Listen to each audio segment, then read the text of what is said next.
What's up mga kaluto? For today's video, gagawa tayo ng bread rolls. So, isa to sa mga favorite ng anak ko, lalong-lalo na kapag breakfast at merienda. Tara, samahan niyo ako at gawa na tayo. Let's go! So, una guys, i-ready na natin yung ating loaf bread. Ayan. Then, gagamit pala tayo ng rolling pin. Ayan. So, ang gagawin lang natin, ipa-flat lang natin siya. No? Flatten lang natin siya. So, kapag na-flat na natin siya, maglagay na tayo ng fillings o yung palaman. So, ito yung napili ko, tuna. So, ang ginawa ko sa tuna guys, tinanggal ko yung oil niya para dry siya, no? Ayan, para hindi mabasa yung ating loaf bread. So, pag nalagay nyo na yung ating tuna, maglagay na tayo ng cheese. Ayan, so ito po yung cheese natin. Pahaba po yung pagka-slice ko niyan. Ayan, so kapag nalagay nyo na siya, ikutin nyo lang siya o i-roll nyo. Katulad niyan. Yun. So, kapag na-roll nyo na, katulad ng ganito, pwede nyo na siyang i-dip doon sa ating binatin na itlog. Ayan. Scramble na egg. Tama ba scramble? Basta yan, binating itlog. Yan. Sausaw nyo hanggang sa ma-coat siya lahat. So, kapag na-coat na siya, yung ating bread roll, lagyan na natin siya sa ating breadcrumbs.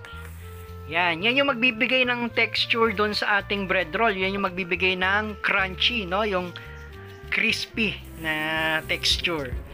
Ayan. So, dahil nga nakuta natin siya ng bread roll, gawa ulit tayo ng panibago. So, ibang palaman naman, no?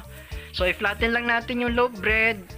Then, yung hotdog naman ang gagamitin natin bilang filling o bilang palaman. So, hatiin nyo lang sa dalawa. Ayan. So, yung kalahati, ilagay nyo dyan sa ating loaf bread. Then, lagyan ulit natin ng cheese. So, yung cheese pala, yun yung magbibigay ng linamnam sa ating bread rolls. Ayan. So, kapag na-roll nyo na, sausaw nyo sa itlog. Ayan.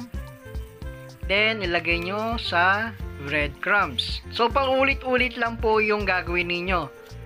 Ayan. So, kung ilan yung gusto ninyo, depende sa inyo. No? So, next, gawa ulit tayo.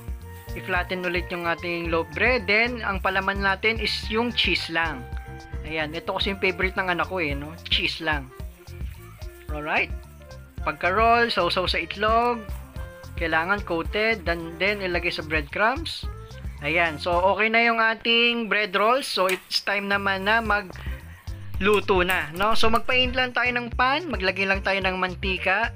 So, kapag mainit na yung mantika natin, ilagay na natin isa-isa yung ating mga bread rolls. Ayan. So, madali lang lutuin yan guys. Kapag naging golden brown na, okay na yan, no? So, ikot-ikutin nyo. Huwag nyong iiwan guys kasi mabilis lang maluto yan. Siguro mga 1 minute per side. Ayan. So, dahil nga golden brown na, hanguin na natin. So, it's time na para kumain. Let's go! So, ito na po yung ating tuna, hotdog, and cheese bread rolls. Ayan. So, napakadaling gawin. Konting ingredients lang. Kung gusto mo, cheese lang. Pwede naman, no?